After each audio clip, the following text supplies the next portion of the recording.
Negative emotions arise in all of us. Anger, sadness, frustration, fear. These feelings visit us, sometimes unexpectedly, sometimes staying longer than we wish. Many people see negative emotions as problems to solve, or as weaknesses to overcome. But what if we look at them differently? From a Buddhist perspective, emotions are not enemies. They are simply movements of the mind, like waves on the surface of water. A wave rises, reaches its peak, and then falls back into the ocean.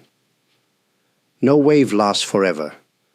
In the same way, no emotion is permanent. Even the strongest anger or deepest sorrow will pass.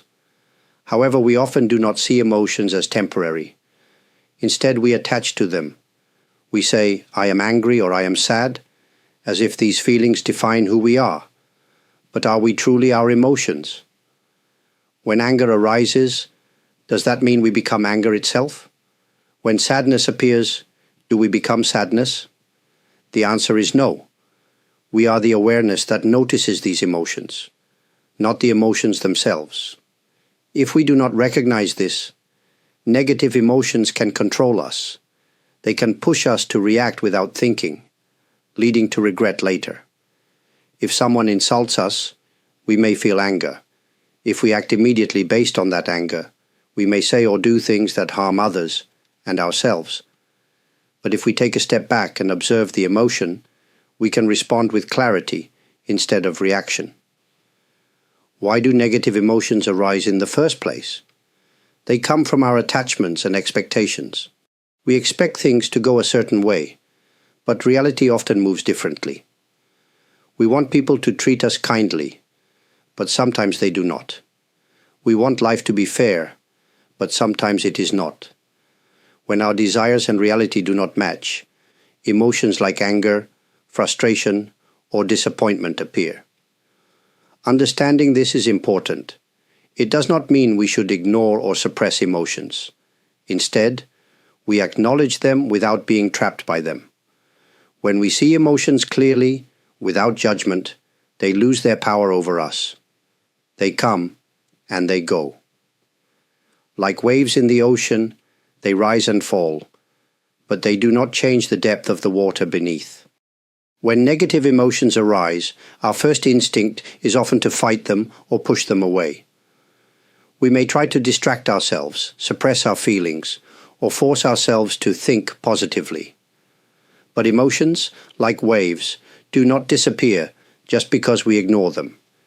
If we resist them, they only grow stronger. A different approach is to observe emotions without attachment. This means allowing emotions to arise naturally, without suppressing or indulging them. Imagine watching a storm through a window. The wind howls, the rain falls, and thunder shakes the sky. But inside, you remain safe. You do not need to stop the storm or be afraid of it. You simply watch. In the same way, when anger, sadness, or fear appears, we can observe it without reacting immediately.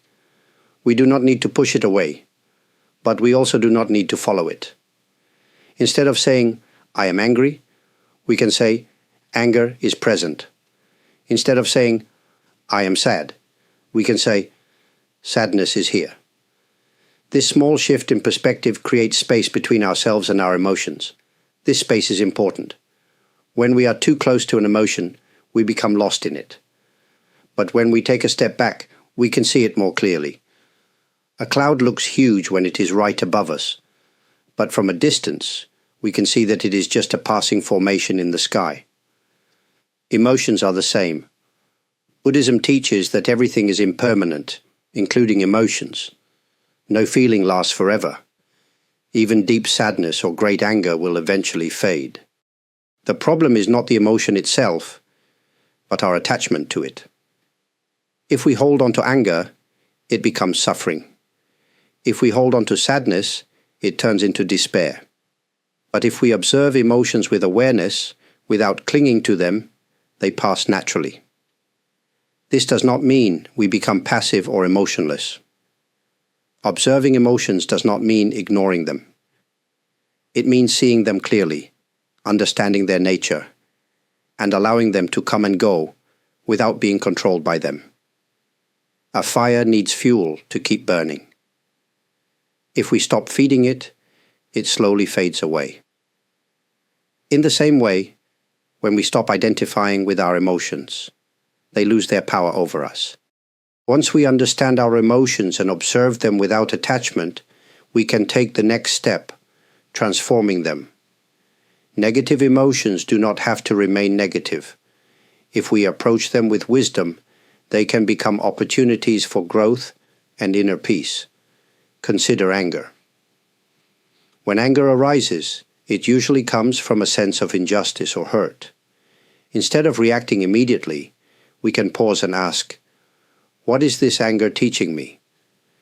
Maybe it shows that we care deeply about something. Maybe it reveals an expectation we were not aware of. Instead of letting anger control us, we can use it to understand ourselves better. Once we see its root, anger naturally loses its strength. Sadness, too, can be transformed.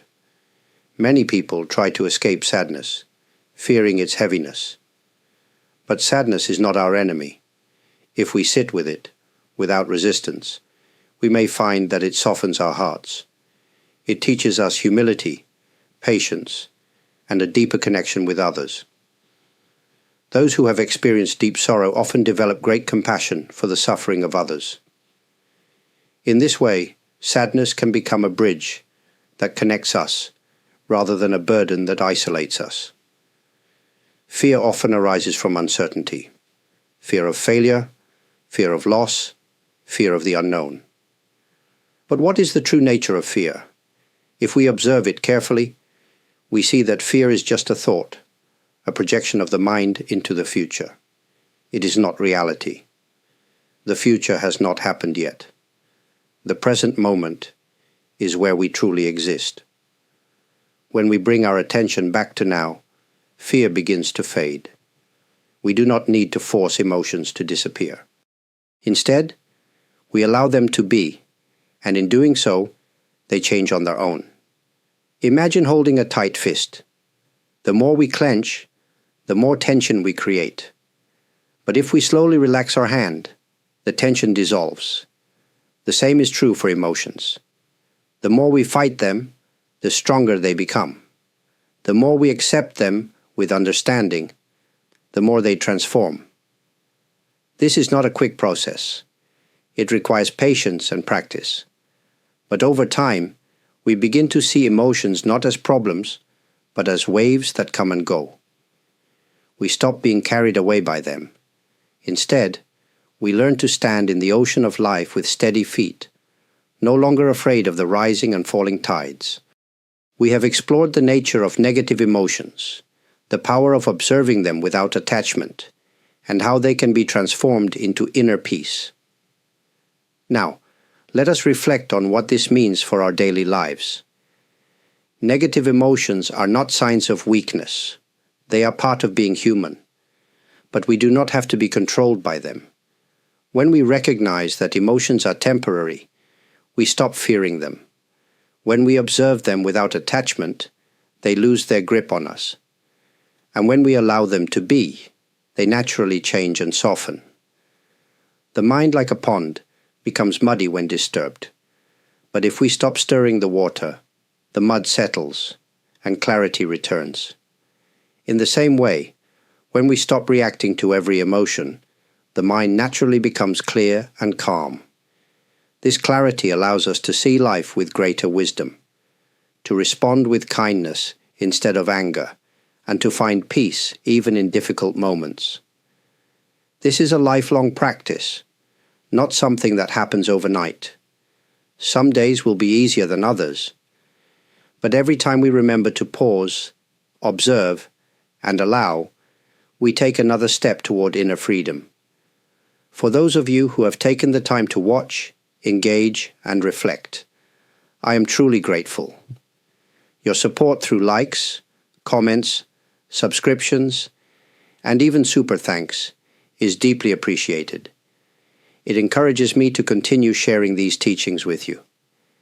If this message resonated with you, I welcome your thoughts and reflections in the comments. May you walk your path with peace and clarity, no matter where life takes you.